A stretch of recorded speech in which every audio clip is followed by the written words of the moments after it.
automobilių verslas ir lietuviški prekybos stebuklai.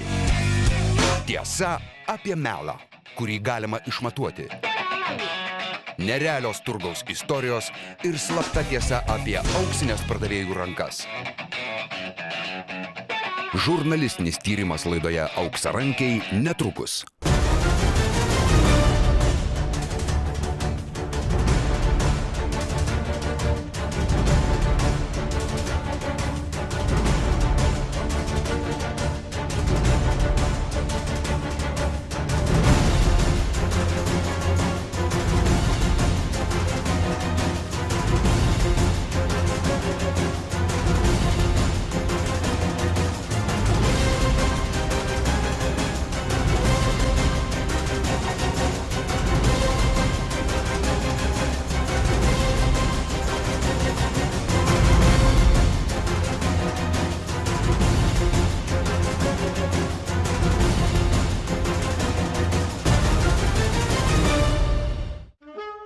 Deja, nei vienas iš mūsų nėra apsaugotas nuo sukčiavimo ir sukčių.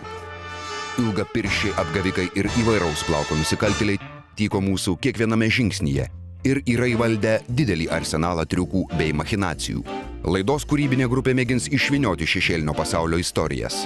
Fiksuodami melą ir aferas naudosime sudėtingą matavimo bei filmavimo techniką, o mums talkins pareigūnai, kvalifikuoti ekspertai ir didelę patirtį turintys konsultantai. Žinai, vadinasi, esi pasiruošęs. Netrukus sužinosite, kaip nepakliūti ant auksarankių kabutėse kabliuko. Kai kurių asmenų balsas ir išvaizda pakeisti, norint apsaugoti jų privatumą ir tapatybę. Apsiginklavę kameromis ir kitą specialią įrangą šiandien trauksime į automobilių turgų. Šioje vietoje išrikiuoti ne tik automobiliai, čia sukasi pinigai, o greta sąžiningų verslininkų sukasi ir sukčiai, kažkur seniai pametę savo sąžinės dėžutę. Žurnalistinio tyrimo metu atliksime automobilio pirkimo imitacijos modelį. Taigi, tikslas paprastas. Taip vadinamas slaptas pirkėjas kabutėse perka automobilį. Visą su automobiliu susijusią ir mus dominančią informaciją turėtų atskleisti prekeivis. Grūdus nuo pelų mums padės atskirti nedidelis, tačiau įmantrus prietaisas, kuris tiksliai matuoja automobilio dažų storį. Čia va šitos durys yra kažkas daryta, čia su tom durim labai daug yra. Gamykloje dažymo konvejeris. Automobilį padengia 80–160 mikronų dažų plėvele. Žinoma, galima paklaida, tačiau sakykim, kad tai yra vidurkis. Matuoklį rodant skaičius virš 300 mes žinome, kad tai ne vienas, o 2 dažų arba lako sluoksniai. Jei skaičius artėja prie 1000, čia yra ne tik metalas ir dažai, tarp jų pridėta vadinamo molio arba špakliaus. Ingredientas, kuris byloja, kad mašina buvo patekusi į rimtesnį incidentą. O dabar konsultanto komentaras. Tarybinė žmonių logika išlikusi. Kažkas tai kažką nori apgauti. Pirkėjas nori kitą kartą būti gudresnis už pardavėją, sakykime, aš, kaip sakant, tarkim, radau kažką stebuklingo ar ne, pavyzdžiui. Tokių variantų nelabai yra, tai tik paprasčiausiai grėblio užlipimas yra. Geriau yra paimti ir tą mašiną, tarkim, nusivaryti servisą. Yra nebūtinai originalas servisą. Galite nuvaryti šią turgaus yra šalia gana normalus servisas. Susimokėjai, ten galbūt 100 kilėtų galbūt užtektų, ar gal mažiau, ir ten pilnai patikrins tą mašiną. Ten burt pačiam, kaip sakant, tai geriau nereikia to, nes kita tai žmonės tai aplamai ir modelį neskiria ir nekalbant apie kokybę. Taigi, jei automobilio kaina vidutiniška arba didesnė už vidurkį, o kilometražas prietaisų skydelėje pagal mašinos metus įtikimas, didelė galimybė, kad jūsų niekas nemaustys. Nuotykiai prasideda, kai skaičiai pardavimų lapelėje byloja, kad beveik naujas automobilis kainuoja gerokai pigiau, o jo šeimininkas buvo labai ramaus būdo ir į tolimas keliones niekada nesileido. Jo, tokių ir gaudo, kuriems, kaip sakant, užputinės smegenes, kad ten bubutį važinėja sekmadienį iki 12. Visur visokių žmonių yra, žmogau. Nu, va dabar aš važiuoju kasdien 70 km, jo, dėl to, kad aš kaime sėdžiu, jo. Ja. O žmona gyvena va Aukštose Šančiuose, jeigu jūs vietiniai. Ja. O dirba buhalterė. Ja. Nu, tai nuvažiuoju į savaitę kartą į mokesčių inspekciją ir viskas. Ir tai, jeigu tėviškė nebūtų Baltarusijoje, jo, tai tėvų nėra, bet ant kapų nuvažiuotų. Nu, tai kiek jinai gali pravažiuoti? Nu, 5000 į metus pravažiuoju. Nu, vat ir prašau, ir ką tu pasakysi? Jai nieko. Čia biškai dažytos durys buvo. Va šitoje vietoje buvo užlenkta nuo vėjo. Dažytos tos 2 detalės. Čia galit rasti. O kitur tai neturėtume. Ne, čia tai darydavo. Na. Nes va 400. Čia buvo nuo vėjo užlenktos durys ir sparnas biški palenkta ir tada ir atšokę dažai buvo. Mhm. Mulivanai, kur jie ras ne mulivanai? Ne, nu tai, kad jinai biškiai prapūsta, tai čia nieko baisaus, žinai, žiūri, kad jinai nebūtų ten, kaip sakant, atitampyta geometrija, nesudėta molio, žinai, nu, nes ateini paklausi, dažyta, nedažyta, ne, nieko nedaryta, pasimatuoji, žiūri, kad, žinai, kažkas daryta. Tai čia va ten va nudažyta. Aha. Nu va ką tik, va jinai grįžus, Jo, tai nudažyta, jo, visa yra. jo. Nu ką aš tau padarysiu, kad jinai dažyta? Apskritai į Lietuvą nebeatveža man nei viena gera mašina, kur yra tikrai verta Lietuvos. Verti pinigai bus, dėl to, kad ten sumoka. Lietuvą atvežė, visi ateina, visiems reikia kainos. Pigiausias internete. Nieko nereikia. Kaip ateisi tu už 6 pirks? Neateisi gyvenime, nes tu matysi, kad 4,5 va yra. Už 5 va tiek jų yra. Nepirksi. Bet tu nori tikrai visko. O aš ten nuperki tenai. O dabar va kolega grįžo iš Vokietijos. Nupirko tralą.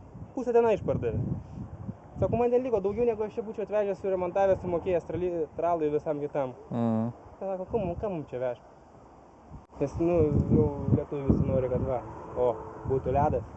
Kur tu ledą gausi? 410. Что это было? Ну что это было? Значит, здесь шпакль есть. Много, да? Ну, 4 раза толще, чем на той стороне. Значит, может быть, что вот эта сторона была, может быть, бита. Я не знаю, надо смотреть зазоры, смотреть другие.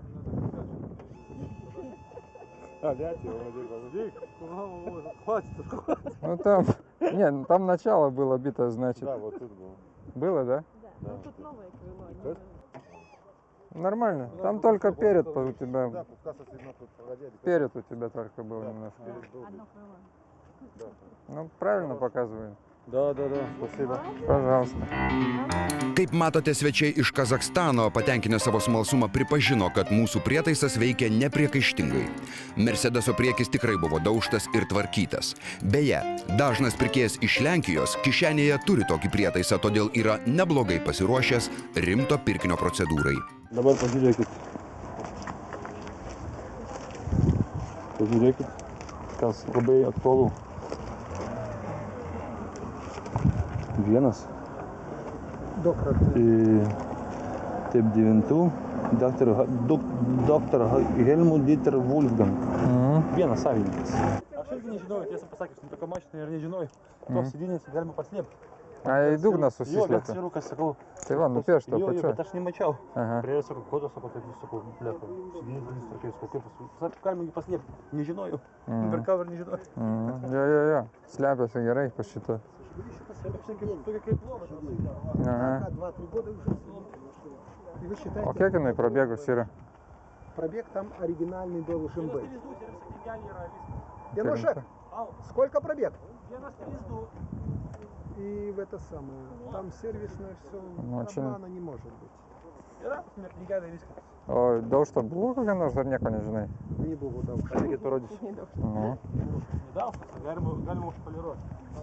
Ai, įbraukta biškį. Nieko nedariau, va. A, jo, matau biškį. Nieko čia. nedariau, Jo. aš nedažau, nes jeigu padažysiu, žmogus keis Jo. padažytą mašiną.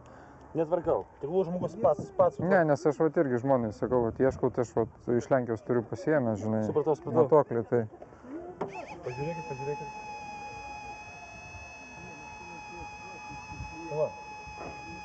Man įdomiausia, tai yra eini per turgų kitą kartą su klientu šnekasi, tai sustoji kartą pasiklausyti, kaip šneka, ką pasakoja pardavėjas, kaip sakant. Ir kitas sykį būna o reiškia klausytojas, ar ne, pirkėjas klauso, tikisi, kaip sakant, sako, tai. Jo. Aš gyvenu aukštose šančiuose, iki Urmo bazės 4 kilometrai. Nu kiek aš galiu pravažiuoti? Sekmadienį į Rybalką. O taip savo skyrius, palauk, 6 dienas turi dirbti. Nu tai. Nu kur? O į tai Rybalką mane pradėjo Hebra vežti, kad kažkada aš vežiodavau visus. Paskiau jaunimas, nu tai čia žinot kaip kas. Nu, jo. O iš kur net važiavus? Prancūziškai. Nu, prancūzai gal. Kalnuose nevažinėja. Tai Montblaną aukštyn žemyn. O čia 300. Kas ten yra?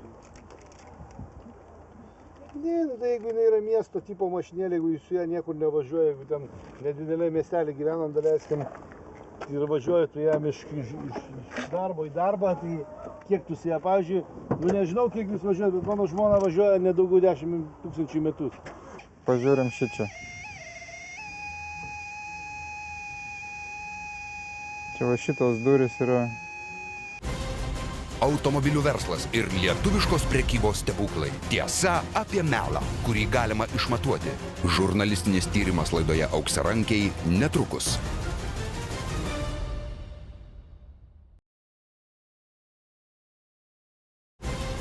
Automobilių verslas ir lietuviškos prekybos stebuklai. Tiesa apie melą, kurį galima išmatuoti. Žurnalistinis tyrimas laidoje Auksarankiai netrukus. Čia konkrečiai, ta prasme, vat, pažiūrim šičia. Čia jau buvo ten virš 1000 privinioja. Čia va šitos durys yra. Kažkas daryta, čia su tom durim labai daug yra.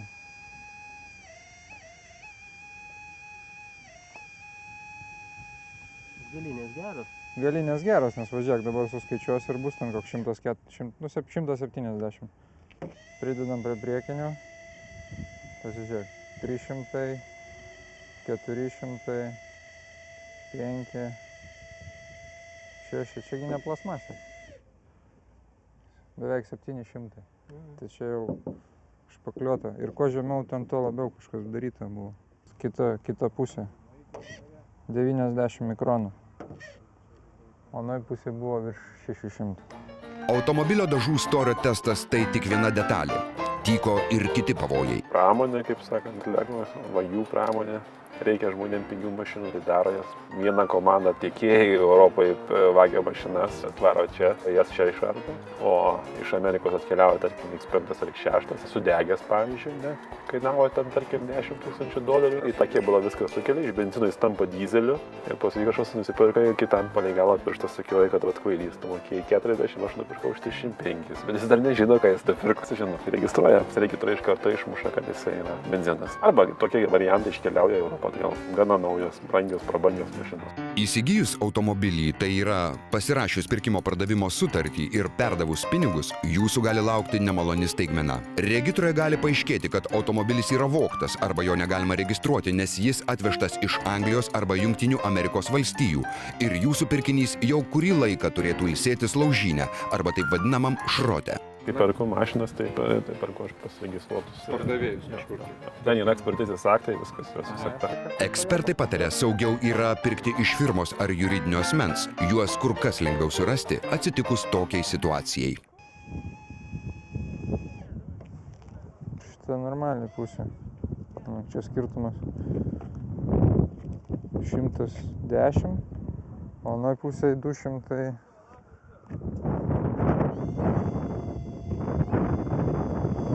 Sakau, 140 štukų. 2005 metų mašina per 6 metus.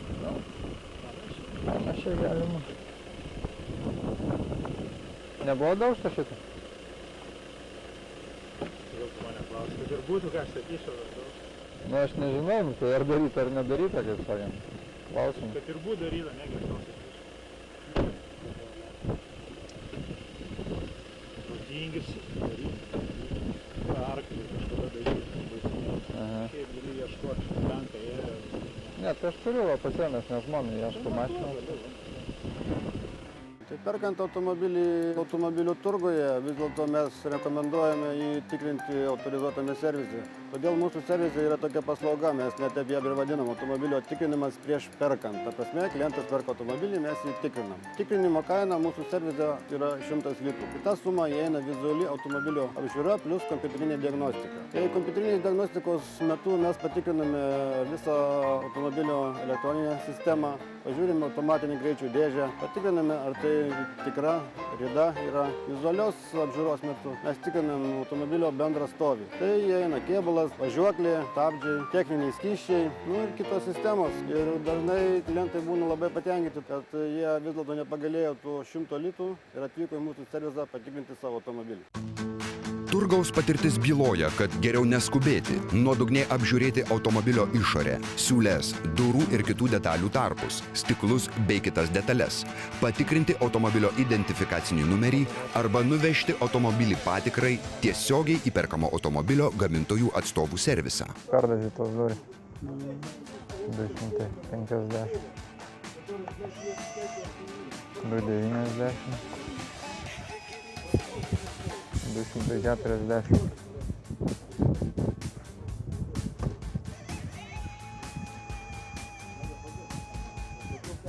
90. Dažytas šitas šonas yra. Šitos durys dažytas ir perėjimai padaryti. Tuo pačiu visos kitos naujos mašinos, kurios tikrai vertos su kilometrais atgal važiuoja. Slitui nemoka, nes jie yra išlepinti, va matai kiek mašinų. O pasirinkimo yra, kiek radai šiandien mašiną, kuri verta tavęs būtų? Nu, dvi. Dvi, nu va, per 10 000 dvi mašiną. Nu. Dabar per 4 000. Kai įsistoja prekyba, tai prekybininkai sugalvoja visokiausių triukų. Pakrauna trailerį mašinų, kurios stovėjo metus laiko, tarkim, aikštelėje, ne? Ir aplinkui turkų važiuoja. Ir iš paskos iki kazokų minė, taip pat ir lietuvaičiai keli, kaip sakant, ir jau kiti net sulipę būna tas mašinas, ne? Sustoja tada jau puola, čia tipo šviežia atvažiavo, kaip sakant. Ir parduoda. Tauragėj tas pats irgi aplinkui sukosi miestą. Tegu pasižiūri, kai notaralo, kad perka, ar ten vilkikas aplamai yra. Nes kitą kartą vilkiko nėra, o pirko notaralo tipo. Arba dar būna tokių atvejų, kai irgi nuperka notaralo tipo, o lietuviški dokumentai jau keli metai Lietuvai eksploatuota. Bet kai Marsa padavęs, kad kitas nepaimt, kai puola, ne, tai skubėti reikia, nes kitas nupirks, daro dar įspūdį, kad čia kažkas tai dar interesantų yra, nu kaip tu tais snapersnikais žaisdavo. Tai kažkas sukelia žiotažą, tai padavė tik tai avansą, pasikeip nukelia pasirodė, kad lietuviški dokumentai. Finansinė reikalo pusė dažnai taip pat paskendusi šešėlyje. Vengdami mokėti mokesčius, prekybininkai į pirkimo sutartį įrašo gerokai mažesnę sumą. Pasitikrinkite automobilio įsigijimo dokumentus. Juose turėtų būti buvusio savininko informacija ir suma, už kurią oficialiai prekybininkas nupirko jums siūlomą automobilį. Pirka už 3000 eurų, čia kokia kaina? Padvigubėjo mašinos kaina. Ne, nu tai čia ant popierių, žinai. Mašina kainuoja 3500. Nu, pirko iš žmogaus ar iš firmos. Iš firmos pirko. O pas mus 6000 kainuoja, tai greičiausiai parduodant norės tą pačią sumą įrašyti, nes kitaip gausis, kad 3000 eurų uždirbo ir nuo to turi susimokėti pelno mokestį.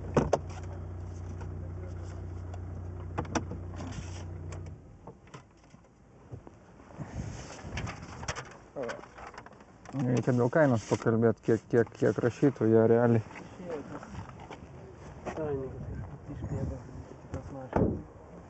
Pasimatuoti ją reikia, kur šitą daiktas yra.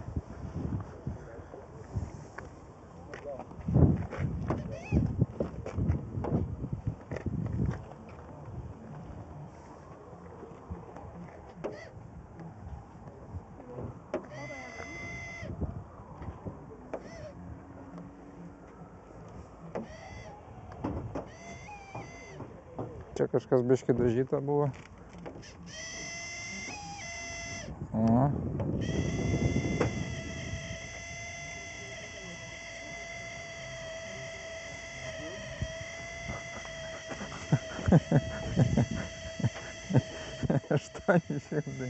Dažyta vis tiek nėra gerai, sakykime, dažyti gerai, tai kainuoja pinigus didelius. Žiūrint, kokie mašinai, skaitykim, nu, tarkim, ten mašina, kuri kainuoja ten 3-4 tūkstančius eurų, tai tada viskas tvarkoja, gali tam padažinėti. O kai mašina yra brangi, sakykime, kiekvienas darytas elementas jau yra blogai, krenta jos vertė. Žiūrint, kieno dokumentai yra, kilmės šalis, iš kur yra, dokumentuose matyti yra. Jeigu bus į angliškai, tai iš karto matyti, o jeigu jie, kaip minėjau, bus perregistruoti per Vokietiją, pavyzdžiui, arba kitą kartą per Latviją padaro, tai tada reikėtų tą dokumentą vis tiek jau biškai žiūrėti akiliau. Reikia pažiūrėti tada, tarkim, per regitrą, pasiklausti, kokiai šaliai jinai buvo skirta. Jeigu vinas, skaitykim, paėmė, yra mašina, kiekviena turi Vehicle Identification Number. Vinas jau vadinamas trumpai.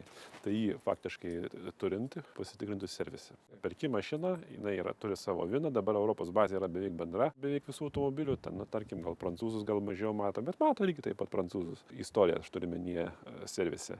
Duodat kėbulo numerį, kaip sakant, ypač lengva yra Volkswageno, yra Audi, Mercedeso, BMW, europinių mašinų, vokiečių, tarkim, mašinų, jas labai lengva patikrinti. Paskambini, pasakai vieną, paprašai, kad pasakytų, kada buvo paskutinis aptarnavimas. Nes kita informacija yra mokama. Jie turi suteikti informaciją, kada buvo paskutinis aptarnavimas. 340 litų gauni pilną istoriją tada. Kiti žmonės ir to bijo. Kai renkasi mašinas, kitą kartą sumoka ir daugiau pinigų. Tai pati, kad brangiai kainuoja, o sakykime, tokia, pasiklaus, kad dėl ridos primityvų testą skaitykime atlikti, tai labai lengva. Paskambina, tarkim, Audi arba Volkswagenas, paskambina Jutą, pasakė, reiškia kėbulo numerį ir pasakė, pavyzdžiui, mašina yra serviso aptarnauta paskutinį kartą prieš 180 000 2011 metais. O jeigu ant skaitliko rodo 120 dabar, ne, taigi viskas aišku, ne, atsakta. Arba ten 300 000, tarkim, kaip būna. Labai lengva, tas nekainuoja, tai ir užima 3-5 minutės. Gerų metų, nepriekaištingos išvaizdos ir gerokai mažiau kainuojantys internetiniai automobiliai spąstai. Kaip netapti sukčių auka? Netrukus.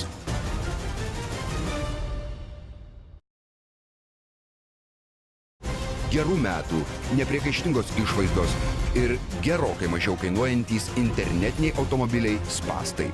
Kaip netapti sukčių auka? Netrukus.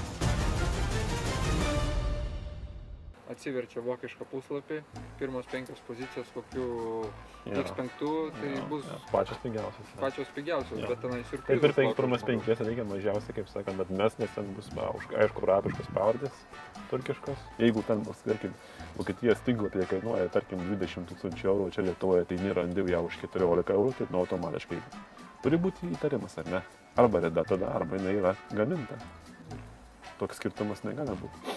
Privačiai, kaip perka žmonės, tai perka iš mobilio, iš garažo kažkur, tai ne kažkas, tai gal truputį ten buvo įbraukta ar kas, ar dėžės defektas, tai automatiškai jis nuperka į pigiau kažkiek, tai ne. Tai ten paremontavo, bet jis neturi būti pigų, kaip sakant, pigiau, ten 50%. Internetas smarkiai įtakojo pirkėjų įpročius, todėl dažnas norimo transporto ieško ne tik Lietuvos portaluose. Peržvelgiami ir Vokietijos, Anglijos ir kitų Europos šalių autoportalai. Čia taip pat savo aukų tyko internetiniai sukčiai. Dažniausiai tai vėlgi gerų metų, nepriekaištingos išvaizdos ir gerokai mažiau kainuojantys internetiniai automobiliai spąstai. Užmesgus kontaktą su pardavėju dažniausiai paaiškėja, kad automobilį jie pristatys ant traliuko iki jūsų durų ir už šią paslaugą reikia pervesti pinigus tuoj pat. Būtent tik tie pinigai tuos sukčius ir domina. Internetiniai autoklonai dingsta iš tinklo jau po kelių dienų. Skelbimus pašalina portalų prižiūrėtojai arba patys nusikaltėliai. Jei visgi susigundėte, laiške arba telefonu pabandykite susitarti, kad jūsų draugas rytoj atvažiuoja su pinigais apžiūrėti automobilio. Ir jei viskas tvarkoje, sumokės pinigus ir išvažiuos su automobiliu. Dažniausiai atsakymo į tokį pasiūlymą nesulaukiama. Darbai turi sueiti viskas, spalvos turi atitikti, ne, kad dabar pasižiūrėkit gerai, kaip sakant, tas dažymas nėra lygus, jis toksai, kaip sakant, taip vadinama kersas šiek tiek, ne. Va, tai jis turi maždaug toksai irgi taip pat visur būti ir čia, ir ta detalė, ne. Ne taip ir būna, pasižiūri vienu kampu, kaip sakant, lyg tai jau matyti šliūžės, kaip sakant, šlifavimo popieriaus, ne. Kantai, skaitykim, čia gražiai eina kantas. O jeigu, tarkim, čia kažkur įvažiavo, tai automatiškai pasikeičia tarpai, ne, tada pasikeičia tarpai iš karto, negali laikytis, kaip sakant, čia ta visa siūlė vienoj, kaip sakant, vietoje vienodas tarpas nelieka jinai. Tai gali pagal stiklus pamatyti, nors dabar, kad ne originalas, skaitykim, gali būti. Taivane dabar daug detalių veža, tai kitą kartą būna, kad žibintas būna įdėtas vienas originalus, tarkim, kitas ne. Arba kai dėvėta mašina yra, sakykim, tu pasižiūri iš priekio, matai, žibintas, skaitykim, vienas yra blizgantis, ar ne, naujas, o kitas yra jau toks nuo kelio žvyro, kaip sakant, jis yra padaužytas. Tai tas yra originalus faktiškai, ne. O tas, kuris naujas ir blizga, reflektorius blizga viskas, tai jis yra naujas, reiškia keistas. Stiklai, tai čia gyvenimas yra, juos daužo visi. Gavai akmenukai viskas ir turi keisti, ne taip. Nu, o nebūtinai čia avarija, nebūtinai.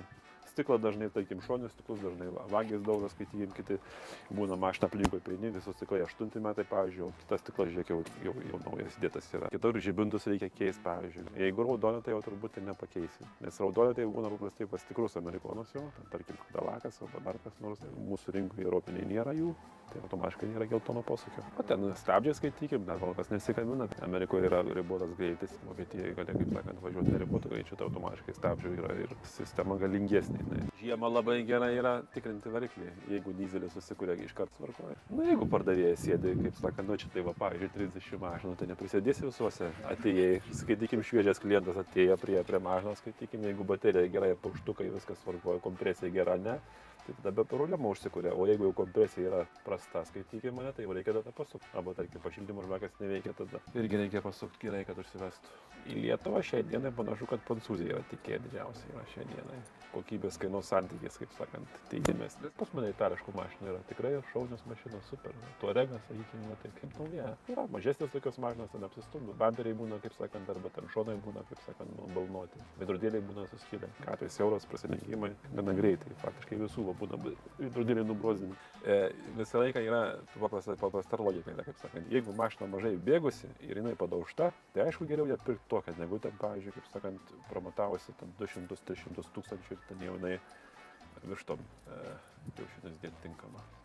Yra su reikalavimais gana kvailais iš lietuviškos registruos pusės yra. Jeigu Vokietijoje tą galima padaryti, tarkim, veža žmonės į amerikonišką mašiną į Vokietiją ir ją užregistruoja visiškai nesunkiai ir praeina Lietuva. O Lietuvoje tai yra sudarytos sąlygos tokios kaip. Jeigu lietuviam, kaip sakant, nuleido direktyvą Europos Sąjungos, tarkim, kad ten reikia kažkaip tokių tam tikrų, tai lietuviai labai uoliai, kaip pastebėjot, viską labai jau vykdo, kaip sakant. Ten. Tarkim, antikvarinę mašiną, pavyzdžiui, užregistruoti, tai tvarkojame, bet praeiti technikinę apžiūrą, ne, jutoj, tai yra beveik neįmanoma. Čia žmogus vienas įkėjo daėjo iki teismų, kaip sakant, iki paskui kažkoks tai padalinio vadovas buvo atmestas iš darbo už savo kvailumą. Turi savo, tokią aklą vykdymą, kaip sakant, to. Antikvarinė mašina, pavyzdžiui, ten sparne turi būti, tarkim, amerikoniškai mašinai posakis, ar ne? Tai kaip tu gali antikvarą, kai jis yra autentiškas daiktas, jį gadinti? Negrešia, kaip sakant, ne. Reikalauja, grešk, dėk. Iki absurdo. Tipo žibintai trūksta ten lemputės, tuo metu 70 metais nebuvo jokių ten, pavyzdžiui, pažibinčių, tai va, tai prisikabino, tik sako, paim kliapą ir gręžt, sako, per reflektorių. Įsivaizduoju, reikia tokio absurdo. Tas apėdinėjimas dabartinė, jeigu tai mašina yra skaitys, sakykime, iš Amerikos, jinai skirta Amerikos yra rinkai, tai pas ją yra žibintai šiek tiek kitokio, tai gabaritai dega visą laiką pas juos. Kai kur kompiuteriu perprogramuojama yra, kitur, kaip sakant, reikia įsikišti laidukais pravedžioti.